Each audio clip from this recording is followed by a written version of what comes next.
following announcement has been paid for by the WZWA network. Hello, everyone, and welcome to the WZWA fucking network, and welcome to my review show here of NWA Alwayz Ready on June 11th, 2022 from the Knoxville Convention Center. This was, another hyped event, and very excited to get into this one. We've been enjoying the NWA pay-per-views that have been coming our way recently, the Crockett Cup, NWA 73, and a whole bunch of other ones over the last few months. And this one right here, again, I was very excited for it. I feel like the NWA are like one of the best kept secrets in pro wrestling, I suppose you could say. I wish people would give it a chance because it's actually really fucking good. Now, happy to hear it was sold out. But this show was supposed to be kind of all about Mack Cardona, and Mack Cardona being the NWA World's Heavyweight Champion. But unfortunately, Mack Cardona injured his arm, I believe tore his bicep off the bone, which is, a spanner in the works. The show is named after him, Alwayz Ready, because everything is always edgier when you have a Z at the end of a word instead of an S.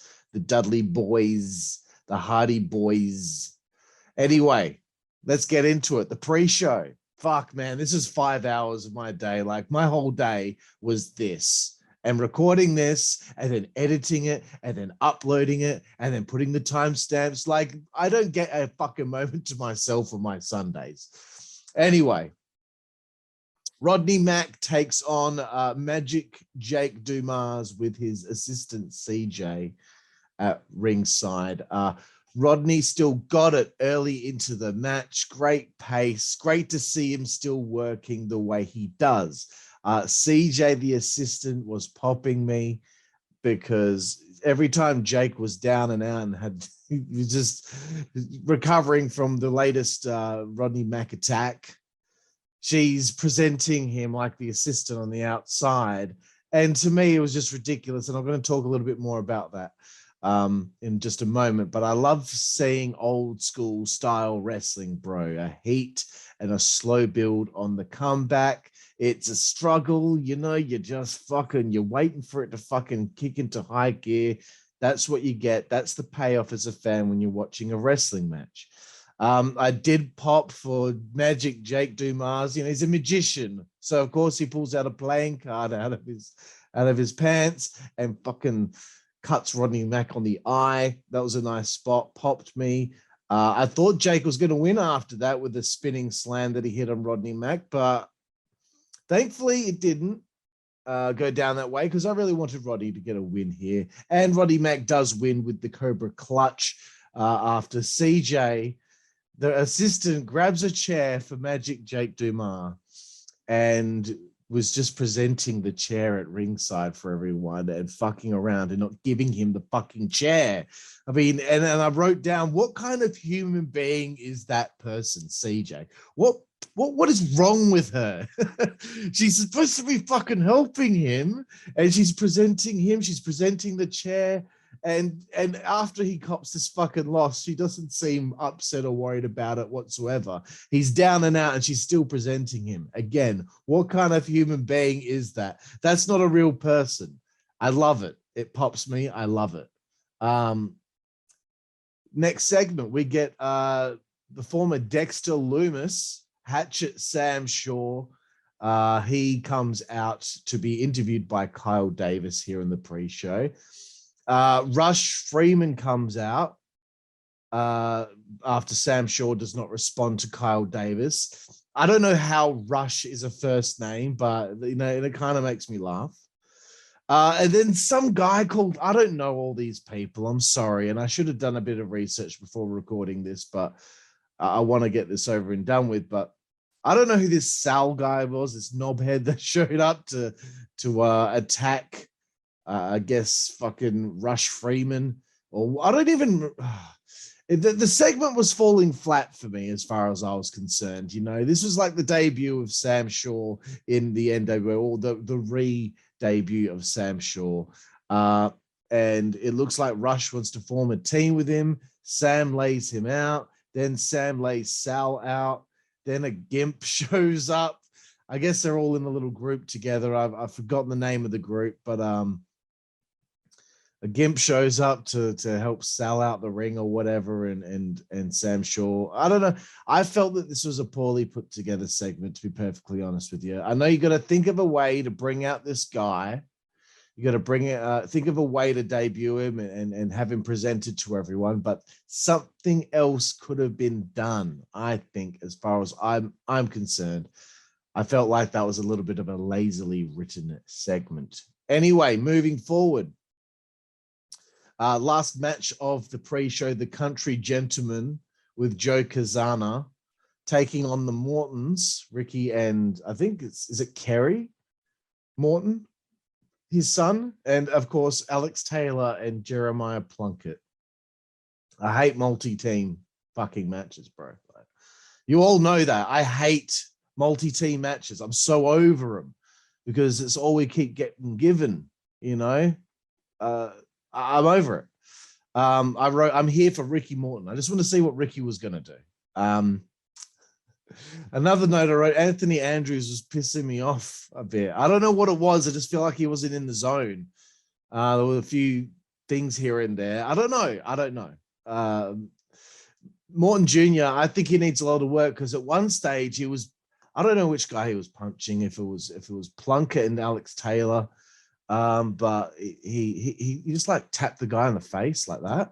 You're supposed to hit him, bro. Like, and I was selling him like they were punches, but he was just kind of like doing that. It's like, I think he forgot that he was fucking, he's thinking of what his next spot is maybe, and he forgot to fucking do a punch, and he just kind of like slapped them in the head. It just was a weird moment in the match, and I just thought his punches were god awful. But yeah, I didn't like the match much at all. But I was glad that the Mortons won. But I think they need to work on that double drop kick as well. Anyway, the pay-per-view begins, always ready. I can't believe there's a pay-per-view named after Matt Cardona. But great to, of course, see my good friend, lead commentator from the NWA, Mr. Joe Galley, my good friend. You can see my exclusive interview with him on the Insider's Edge podcast on the WZWA Network YouTube, and as well as my interview with my good friend, Mr. Tim Storm. There's an interview with him. Unfortunately, there is not an interview with Velvet Sky. I have tried many times, but alas, I've not been able to lock that one down. But I have to say this about Velvet. She was looking hot, bro. Right. First matchup of the pay-per-view. Here we go. It's the swan song for Aron Stevens as he takes on Trevor Murdoch. I really hope he's not actually retiring because I've been very impressed and just entertained by him over the last few months since I've been watching NWA. So it appears it's true, though. Trevor, I like that this story is going on with him where it appears he's turning heel, gradually getting there. I feel like it's some good storytelling going on there with his mannerisms, facial expressions. It's all good stuff. I don't know what the fuck happened, but Aron Stevens' laces got caught on the top rope. I wasn't sure if they planned that or not, but then later on, someone else got caught. So they got to fucking sort that shit out pronto. I don't know what the fuck happened, but it looked really fucking awkward and it looked like he could have hurt himself really bad. But I have to give him props to Stevens and Trevor. I thought that they pivoted very well, selling the knee, working on the knee before they finally get to the finish that they previously had planned. So that's good. That's all it fucking needs, bro. It's all it fucking needs. It's not hard to pivot and think on your feet. Some companies and some wrestlers, I'm trying not to say the fucking 3 letters. I'm trying to get through a review without bagging them out, but fuck, man, like something goes wrong. Some of these other companies, the people that are on the roster haven't been taught how to fucking improvise, bro. Does my head in. Trevor hits the Bulldog for the win. This was very, very good. I liked the final stages of this matchup. But I really don't want Aaron Stevens to retire. So if you ever see this, bro, and you won't, like, there's no way you're watching my review of fucking Always Ready. But come on, man. Another year at least. Come on. Okay. Next matchup, NWA Women's World Tag Team Titles, motherfucker. It's the Pretty Empowered taking on the long reigning, the Hex. I think Impact's need to bring the Hex in ASAP because they are struggling to maintain a solid women's tag team division. As far as I'm concerned, they're doing the best job, I think, of women's tag team titles there in Impact, but they need a few more teams, and I think the Hex, they certainly, and the Pretty Empowered were all right as well. You know, I wouldn't be offended if both teams worked Impact and NWA. I wrote, I smell title change before the match had even begun. I don't know why. I just had a feeling. I don't understand wrestlers that chew gum. I'm sure Allison Kay was chewing gum during the match. If I'm wrong, then maybe I'm wrong, but I swear to God, she was chewing gum. It was not bad throughout most of it. I will have to say Allison Kay was probably the best performer in the match. Joe Galley killed me all through this show with him him screaming that one of the members of Pretty Empowered had a title belt in her hand. And he was just screaming, she's got the belt, she's got the belt. I just thought that was so over the top, and I loved it. Wasn't really sure about the low blow on a girl, which led to a victory here. You know, there was a field goal kick between the legs from one of the members of Pretty Empowered to, I'm not sure which member of the Hex it was, but anyway, fucking hell, I'm rambling.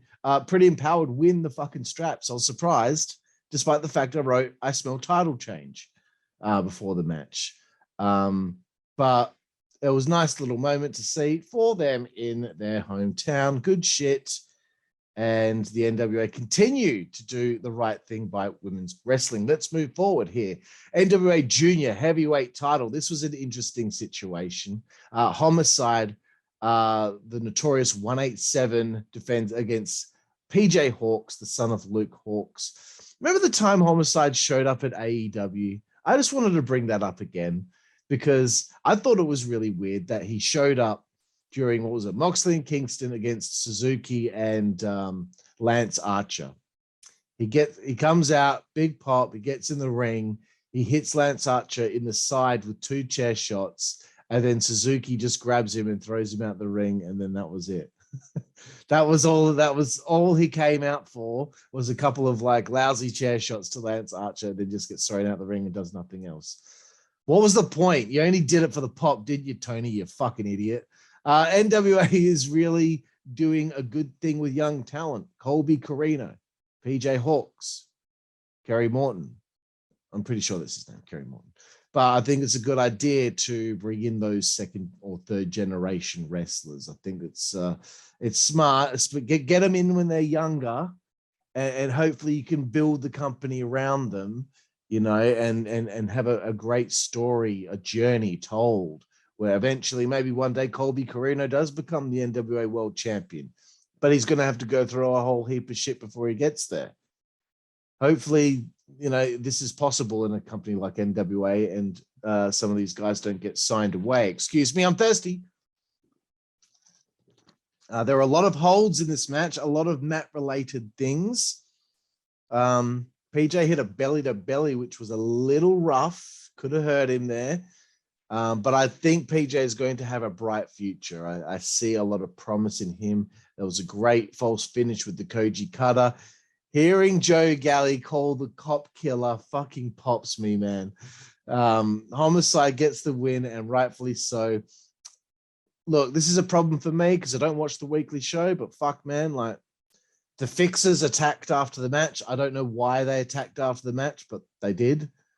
Luke Hawx comes out. Maybe the Fixers are feuding with the Hawks, the father and son team. Maybe that's what's going on. Luke comes out to make the save. They crush him. Then the Mortons make the save, and I don't know what it is about Kerry, but he's doing my head in when they're about to do the double drop kick. The way that he like looks at his dad before like they do it to get themselves like timing wise perfect. For whatever reason, it was fucking annoying. Okay, all of a sudden, Colby Corino comes out. He wants to cash in his shot at the junior heavyweight championship. I think Colby is really starting to mold himself into a bit of a character now with his look. The match begins. They go near the commentary table. Joe Galli's, the way he's screaming about them, maybe going through the table again, making me laugh. And of course, Velvet stands up on a chair. Her legs, bro. Fucking hell, man. She is all kinds of lovely. Can we not get some kind of always ready sign at the entrance or an NWA logo at the entrance? GCW, XPW, NWA. The last few shows I've seen of these indie companies, I understand it's an expense, but fuck, man, there's got to be something you can do to make it look a little prettier. You know, I'm not saying that it has to be like a fucking TV screen like WWE. You know, I'm not saying we need pyro in a massive fucking entranceway, but come on, let's make it a little more pleasing on the eye. Just a logo is all I'm asking for. There was an Eddie Guerrero tribute again. There's always a fucking tribute every fucking time you see a show, which is great, of course. But anyway, Corino kicks out of a cop killer, but eventually gets fucking his head taken off by Homicide. And he retains again. What a night for Homicide. Good to see. I did not want to see a title change for that belt yet. Let's move forward. Taya Valkyrie taking on Natalia Markova, who I'm seeing wrestle for the first time with Taryn Terrell at ringside. Man, fucking every entrance, that fucking little kid would fucking walk to the right to where the guardrail was, wanting a high five. And I wrote, I wish that fucking kid would stop walking over to the entranceway for a high five. Fuck up, you little shit. And it's true. Fuck off, man. I loved it every time a heel just walked past him and didn't high five. Fuck you, little prick. I'm tired. Taya spanks Natalia early on in the match. Fulfilling the dream of a lot of people. She's this Natalia girl's unbelievable. I popped at Tim Storm saying that was a stiff receipt. I don't know what I'm talking about in my next note, so I'll just keep moving forward. Taryn Terrell was really doing a good job as a heel, and I was getting annoyed with her, and I wanted to see her get fucking clocked. Another spot that took place, Joe was screaming, "Did you hear that thud on the floor?" He was just going insane this show. Really good work on commentary. I found the finish to be rather flat, but Natalia Markova gets the win. I just wasn't big on that finish. Moving forward, NWA National Heavyweight fucking Championship. Chris Adonis takes on the champion, Jax Dane, who won the belt at the last pay-per-view. There was a great struggle early on with the test of strength. I liked it. I liked the spot with Chris Adonis putting a chair in the ring and having Jax Dane do the Master Lock challenge in this match. He locked it in, but then there was a fucking low blow, bro.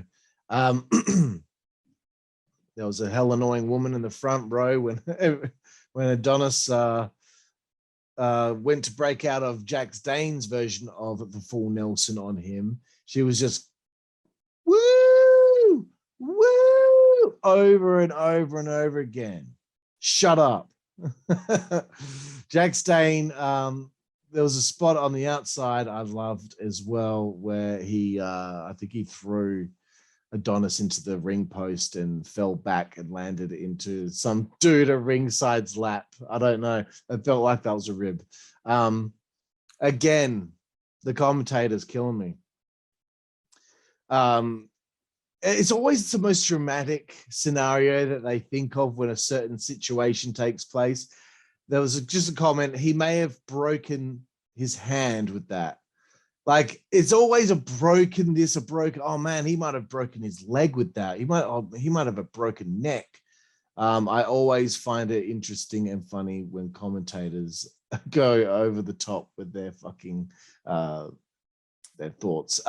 Jax with a big fucking win, cunt. Have to say, I thought that was a big win for him, and hopefully they can continue building that guy and make that national championship remain fucking prestigious. Shot of the commentators. They all have the little pin, the little NWA World Title pin, but Velvet did not. That bothered me. Can someone please get her a NWA World Title pin? Maybe a little one of the Burke. That would be cool. Moving forward, Cyon with Austin Idol takes on the one and only Thom Latimer. I'm a fan of Latimer. I like his shit. This match was good, but I just felt like I was missing something on this pay-per-view. I need different flavors, I think, and I wasn't getting it at this point in the show. I thought Cyon's heat was a little long in the tooth. He slams him 2 times in a row, and each time he slammed him, he yells at him to get up. I found that to be stupid. But I did write, I need a palate cleanser after this. And the powerbomb Latimer hit on Cyon to win was absolutely fucking perfect. But the journey to get to the finish, though, it just wasn't my bag, baby. But again. And then I found out the fucking next match was fucking Mims against Tyrus. Fuck, man. I needed a palate cleanser. This was not what I needed at this point in the show, but, you know, if I had a better night's sleep, that maybe, I wouldn't have been so bothered by it. But Tyrus's entrance went like 10 minutes. I don't know what it is. If this is like something that he's purposely done, but it just seems like everything Tyrus does takes forever.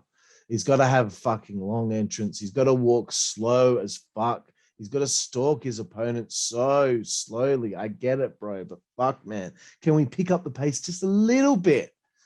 You're making me tired over here. Mims obviously had an arm injury going into this, and again the drama from Tim Storm. We're potentially talking career ending here. Come on, man. Career ending. Love it, though. Love it. I just wonder what the commentary team would be like. I feel like they're a great team, but I wonder what they would be like if they had a heel color guy. The fans came alive when Mims hit a big slam and a splash on Tyrus. But I thought Mims did a great job selling that fucking shoulder, motherfucker. And he tried his best. He fought with fucking so much heart, but it didn't fucking matter because he got the fucking heart punch from Tyrus, and Tyrus got the win. It's the laziest finisher in wrestling, bro. Laziest fit. Like, just punch him in the heart straight away. Like, it shouldn't be hard. Grab him and just punch him in the heart. Like, you're big. Grab, like, that's why I hate moves like that, because it's like Big Show with the WMD. Like, fuck off, man. Like, just punch him as soon as the match begins. Why do we have to wait fucking 15 minutes to see it? Anyway, Tyrus looks like he's going to shake Mims's hand, attacks him after the match. Whatever. That was funny, but whatever. Moving forward, NWA World Tag Team Championship, bitch. It's La Rebellion taking on the Commonwealth Connection. I have to pop again at British wrestlers. Why is it that they're always touching their wrist and going, I don't know. This time Doug Williams was making me laugh with that shit. The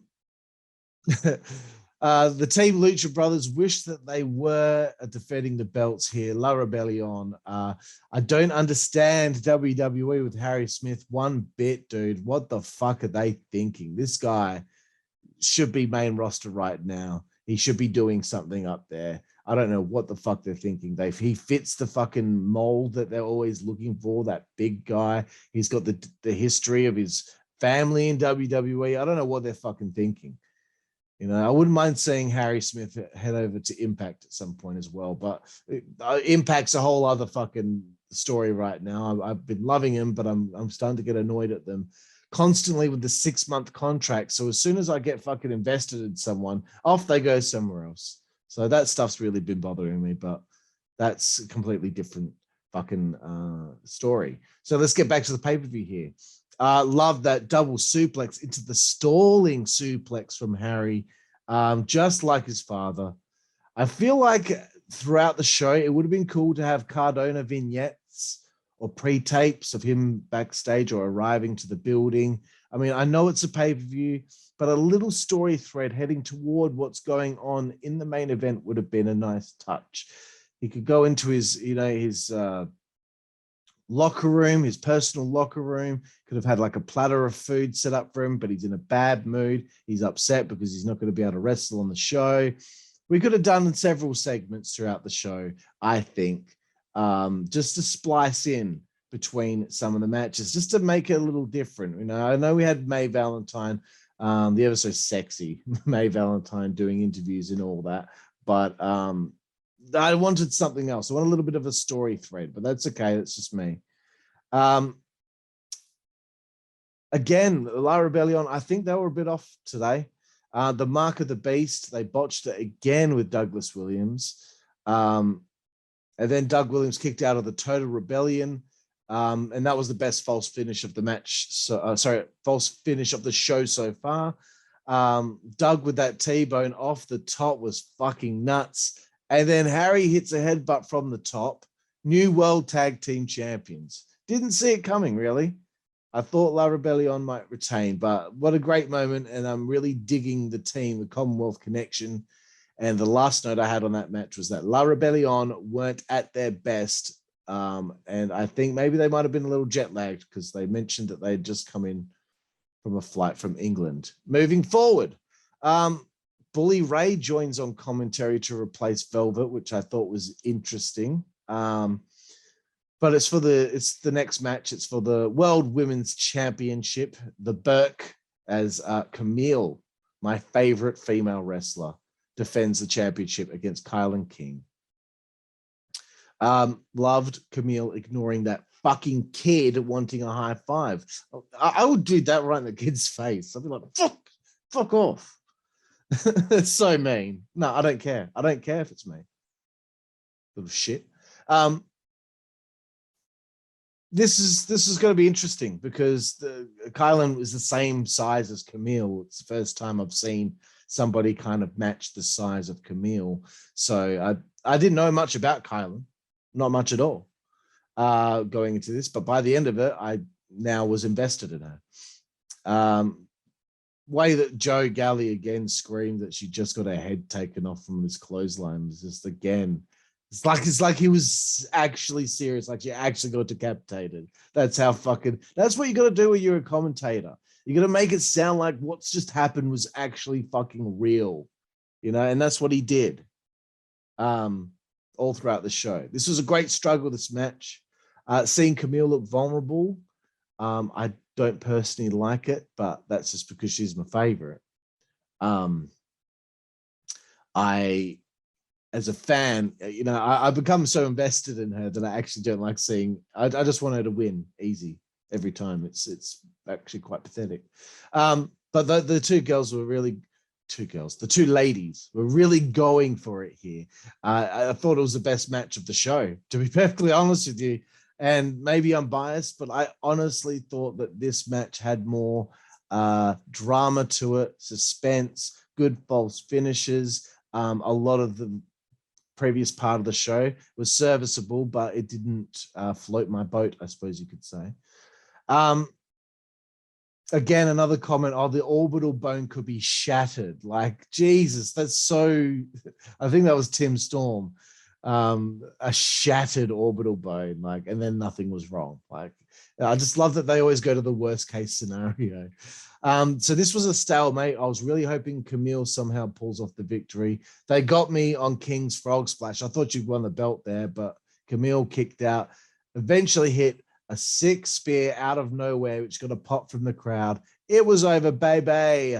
And They got Kylan King over with a loss, so not bad.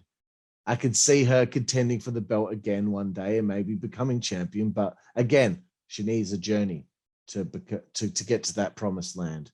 And then Max the Impaler, who is a female wrestler I've never heard of, never seen. She kind of reminded me of Sarah Logan a bit with her look, but with like maybe face paint that reminded me of fucking Jessica Havoc or Rosemary or whatever. So I guess that's the next fucking challenger for Camille to run through. And I want this to be a forever title reign for her. I think that will be something interesting to see. I know people get sick of that kind of shit, but fucking whatever. Dr. Todd Pritchard makes a nice appearance. They always seem to bring someone out. You know, Flair came out one show. Foley came out at one show.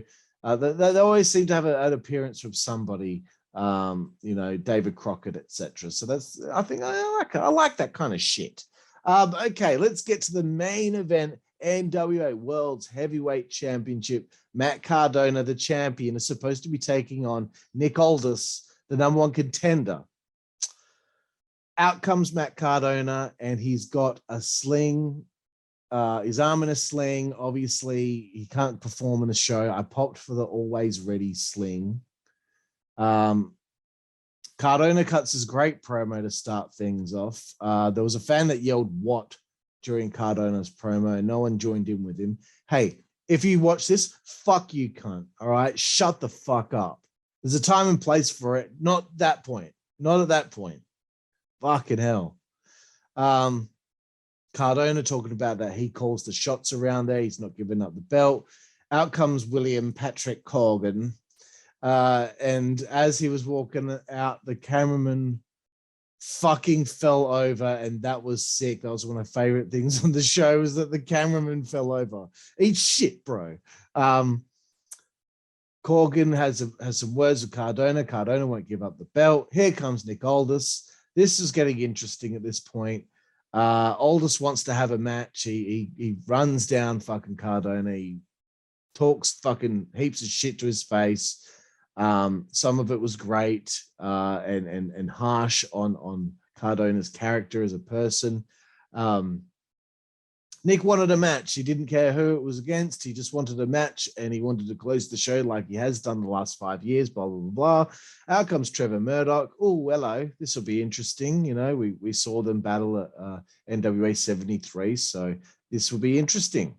I thought it was just going to be Aldis and Murdoch for the belt, but then here comes my home girl, Camille. She brings out her husband, Thom Latimer. So he wants a fucking shot at the belt as well. All right, this has been great, but it started to feel like it was taking too long. And then Sam Shaw came out. I'm just like, another person coming. Okay, so this will be a four-way. Finally, Matt gives up the title, walks off very upset. But this made this a very interesting situation. Now we were guaranteed a new world fucking heavyweight fucking champion. So it's a four-way: Murdoch, Latimer, Sam Shaw, Nick Aldis. For me personally, my thought was to give the belt to Latimer, but I don't know, maybe William Patrick Corgan had other ideas. But I think the setup just took way too long to get there, but it's okay. I wasn't offended by it. Sam Shaw had water spat in his face, by Thom Latimer. And I popped because there was a fan behind him that I guess some of the water hit him in the face, and the fan was selling it as well. Good job, bro. That's what you got to do. If something like that happened to me, I would pretend that, like, you know, I would be doing the same thing. I think it's the right thing to do if you're a fan and you are somehow inadvertently involved. Right, where was I? Seeing Latimer and Aldis work together and have that standoff was very interesting, considering the past with Strictly Business. Clearly, they still have that chemistry as a team, but they hate each other, so it will never work out. But just the look on their face when they looked at each other, that was a nice piece of storytelling right there. There was a dive from the top rope to the outside by Murdoch onto the three guys, his three opponents. And I wrote down, maybe these fucking old fat cunts could get out of their seats after that dive, because the fans are disappointing me. This is a fucking big match right here, NWA World's Championship match, and they're sitting on their fucking holes, man. Cunt's sake. There was a Tower of Doom. I liked Trevor trying to pin 1, 1, 2, kick out, crawl over to the other guy desperately, 1, 2, kick out. That was great storytelling as well. Sam Shaw misses a leg drop off the top rope, and I think Tim Storm said that could crack your tailbone, or maybe it was Joe Galley, but crack your tailbone on a missed leg drop. Amazing. I'm sure he's done it before. Maybe I just haven't noticed, but why is Nick Aldis hitting the stunner? Maybe he has always done it. I don't know. But I just don't like anyone using the stunner unless he's stone cold. So that's it. Again, with the boots getting caught on the top turnbuckle, what the fuck is going on there? Murdoch went to fucking jump off the top rope and his fucking boot got stuck just like Aaron Stevens earlier in the show. What the fuck was going on with that fucking turnbuckle? It wasn't even the same turnbuckle. It was a different one. They got to figure that shit out, man, because someone could get seriously fucking hurt. Imagine if someone's leg got snapped. You know, if we want to be dramatic with the fucking possibilities with the commentators, someone could have fucking lost a leg, all right? That leg would have snapped off and then blood would have been spitting into the crowd. It would have been horrible. And someone would have drowned from the blood. Okay. I really need to eat some food. I couldn't pick who was going to win the match, and that was what was so nice about this show in a way was that most of this was not a foregone conclusion. Seeing Trevor Murdoch win with the fucking bulldog on Aldis, I didn't see that coming. I didn't think that he would have a second reign with the belt, so I was very surprised by that decision. Pleasantly surprised. I've got no problem with it. But Trevor Murdoch wins the belt a second time, and it was a good finish to the show. So Rodney, Mack, Jake Dumas, not sure going into that if Jake was going to go over or not. So no foregone conclusion there. The three-way tag match, I really didn't give a fuck about either way. I guess it was a foregone conclusion that Murdoch would be beating Stevens in his last match because most people go out on their shoulders. Couldn't tell who was going to win between Pretty Empowered and the Hex. Homicide and PJ Hawx. It's just a title defense, but when the Colby thing happened, I still see what I mean. Still couldn't figure out what was going to happen there. I thought Valkyrie was going to beat Markova, so that was not a foregone conclusion. Jax Dane retaining over Adonis, maybe because he only just won the belt, but you know, then again, I didn't think 3 titles were going to change hands in this show. Cyon and Latimer, I thought Latimer was going to win that. Mims and Tyrus, you knew Tyrus is going to win. So there's maybe 2 foregone conclusions there. And the tag titles, the women's title and the heavyweight title matches. Again, no foregone conclusions there because they got me at certain stages. So there we have it, ladies and gentlemen. My review show of NWA Alwayz Ready. And I would say this is a pretty solid show. I preferred the Crockett Cup over this, though. I'm going to give it a 7 out of 10. Serviceable show. Match of the show was Camille and Miss King. And yeah, 7 out of 10.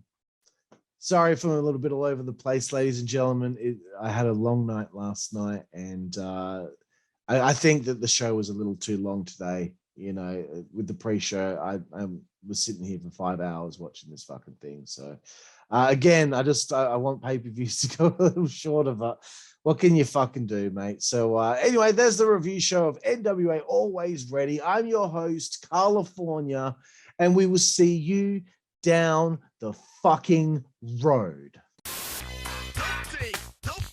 Network, that's the way we play. Good God Almighty. Dope Network, that's the way we play. Get puppies.